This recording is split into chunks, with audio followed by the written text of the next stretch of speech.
Alright, hey everybody.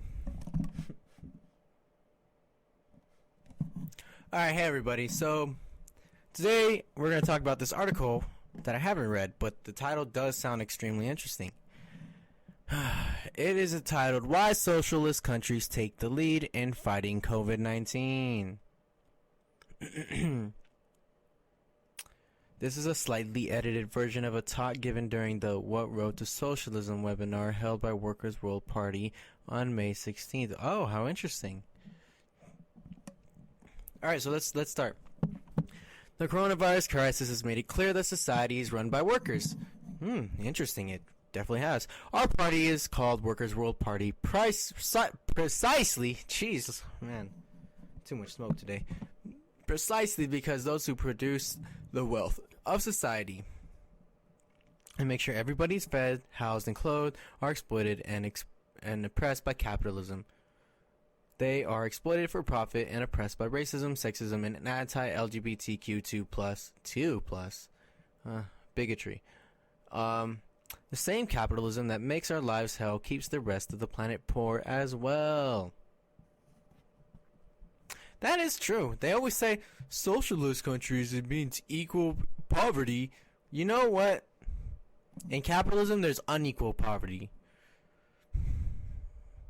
So I think I'd rather live in equal poverty than unequal poverty. I don't know, I don't want to know that some dude is going to live his best freaking life and not have to worry about a thing in his life, whereas millions of people are just living trapped in poverty. Like, at least everyone will know, oh yeah, well, at least we're all just as well off as each other. Like, come on. That clearly sounds better. Like, are y'all dumb? Capitalist? I think you are. So that goes on. The promise of liberation held out by socialism has inspired millions. It has been the best path for underdeveloped countries that want to escape desperate poverty and get out from under the heel of imperialist oppression. WWP, the Workers' World Party, supports all countries which are resisting or are oppressed by imperialism. Socialist countries especially, because they point the way forward for humanity. Damn straight. China leads the way. Starting off in China. I can think of no better argument for socialism than the way socialist countries have eclipsed capitalist countries by the pro-people way they have addressed the crisis. China's response to COVID-19 was to implement a mass mobilization of every sector of society. No capitalist country dominated by anarchy and competition could pull it off. That's why so much of the corporate media are attacking and lying about China. Outside of the corporate media bubble, China's achievements in containing the virus have been embraced, especially by poor and oppressed nations. I mean, that makes sense. They accompanied Wuhan, I think, today. Just found something to fight COVID, but that was just today. And China has publicly said they're willing to basically give the treatment away for free to all nations across the world because of how they mishandled it in terms of spreading the information about the COVID, not in terms of containing and fighting the virus, which are two different things. Don't get those confused. So China, and which is why this article is probably written on China for that different reason. So China has been praised by the scientific community as well. The World Health Organization called the country's efforts perhaps the most ambitious, agile, and aggressive disease containment effort in history. Who is also under attack by the Trump administration. That's because the Trump administration is racist towards selected groups of people, such as Latin Americans and Chinese people. I mean, he could be racist towards more other groups of people, but as far as I'm aware of. So you probably know about China's 76-day lockdown, aggressive quarantines, public temperature checks, and the speed with which the coronavirus genome was sequenced. That was on January 12th, less than 2 weeks after China first announced the outbreak. The essential step helped the whole world develop test kits for the virus. China built 2 hospitals in less than 2 weeks. Damn! Less than 2 weeks? Bro, we can't even fix a highway in like 3 freaking months, bro. An exit. A highway exit. Shit. China built 2 so that people with mild symptoms could be cared for while space was freed up for those with more severe cases. This avoided the heartless triage that exists in New York City, where a person has to be practically dying to be admitted to a hospital. Practically dying. Sick people were turned away multiple times until they were finally admitted, only to die on a respirator, or they weren't admitted and died at home.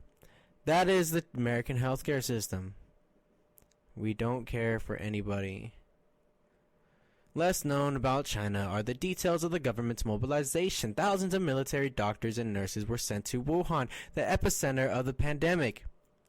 Plus tons of medical supplies. Highways were made toll-free for those without cars. Customized bus routes were set up. Wow, that's crazy. With tickets purchased on an app, bus capacity was held to 50%.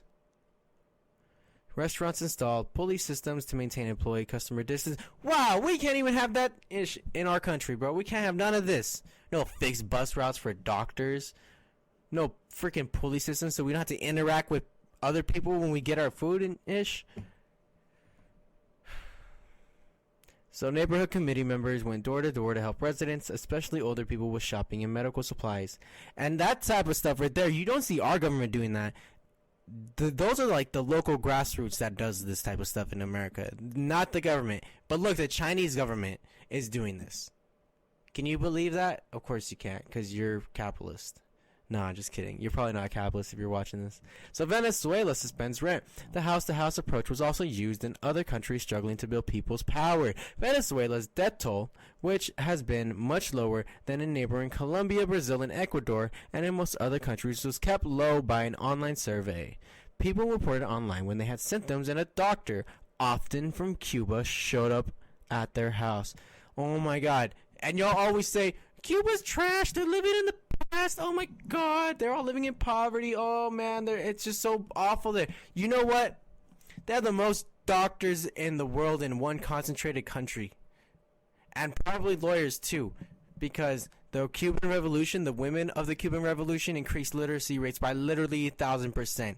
And implemented universal child daycares so people could become doctors. They have so many doctors in their country, they can't get jobs. So they help those doctors get exported and export their work. When there's a crisis, a national crisis, a natural disaster, Cuban doctors are almost always the first doctors to respond.